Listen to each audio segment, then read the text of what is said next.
What is up, guys? I'm KBHD here, and we finally have it. The hype is finally through.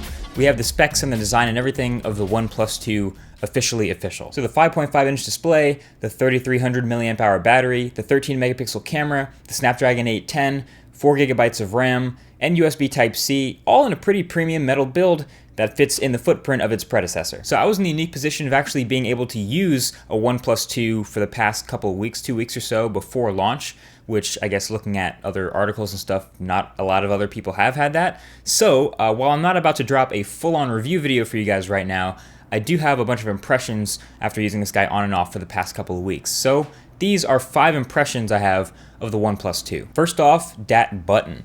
I kind of dig it, and when we heard that the OnePlus 2 would have a fingerprint reader, right, there were some speculation about where it might be. Some thought it might be on the back of the phone, some phones have it on the side, but like the iPhone 6 and the Galaxy S6, the OnePlus 2 also puts it on the middle, right on the home button, which I think is the most convenient place to put it for using a fingerprint sensor. You can use it without flipping the phone over to the back, and it's not crazy hard to reach to unlock your phone.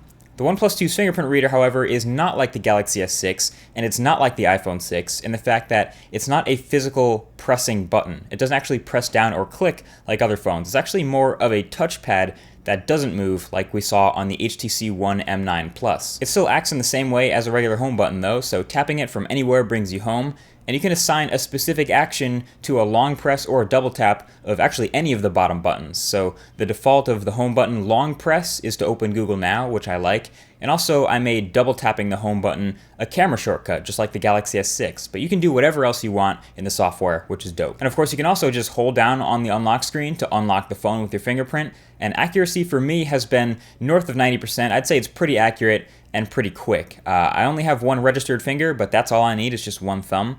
And you can also hold down your registered finger on the home button when the display is off to get it to wake the phone and just go right into the UI. So it reads your finger pretty fast and is ready to go. I really like this feature. Also, for those worried about the off-screen buttons, first of all, the left capacitive button is the back button by default, and the right button is the multitasking carousel. But you can switch them if you want to have it match other phones, or disable them completely and just use on-screen buttons for those who are all about that Nexus feel. So my impression number 2 is on battery life. Now again, my last 2 weeks have been spent with a pre-release model, so while it does appear pretty much identical to the final version, things could still change by the time the final version ships to you guys, but here's my experience. Battery life on the OnePlus 2 is pretty good. Now, what was my benchmark? I was using a Galaxy S6 Edge alongside it for the past couple weeks, so I guess it doesn't take a whole lot to impress me. But really though, for all the hoopla about the Snapdragon 810, going with a 1080p display, while it may disappoint some members of Team Crispy, is actually a really good move for the battery life department. Standby time is really good, and it lasted 2 days standby without a problem if I didn't use it much. And during actual use, I'm getting about 4.5 hours of screen on time.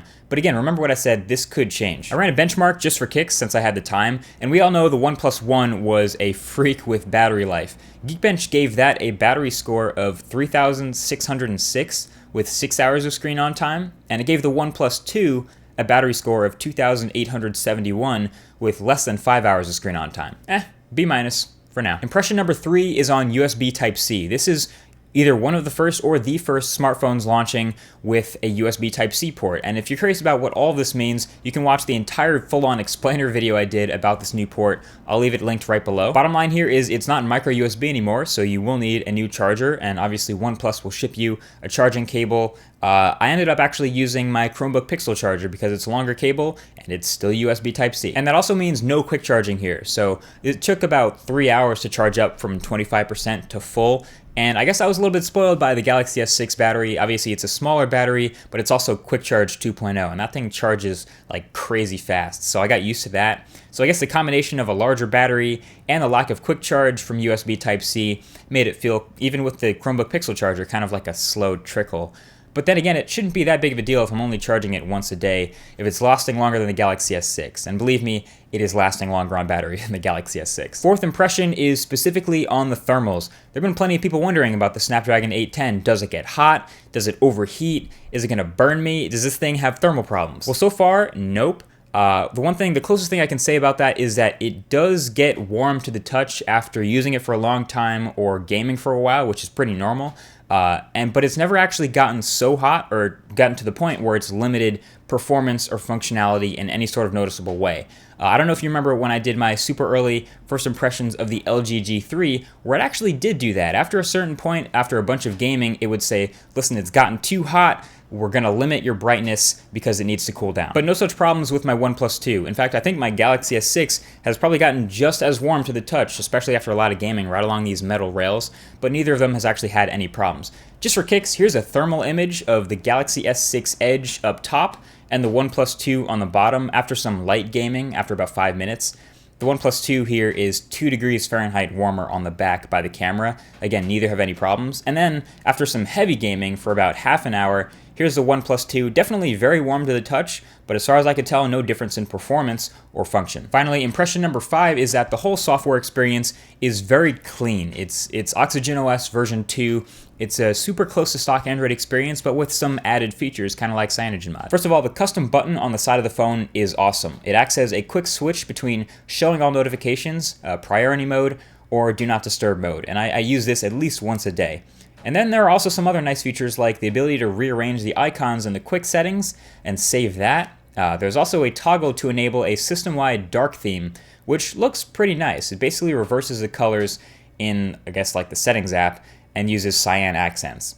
You can go into app permissions also, kind of like Android M, and revoke certain permissions from apps that don't seem to need it. Even though this isn't a ROM based on Android M, this is a cool feature to see. And there's a couple of other things too. Of course, I've done an entire video just on OxygenOS back when version 1.0 came out for the OnePlus One, so if you want to check that out, see what it's all about, I'll leave a link to that video right below that like button. And those are my early impressions.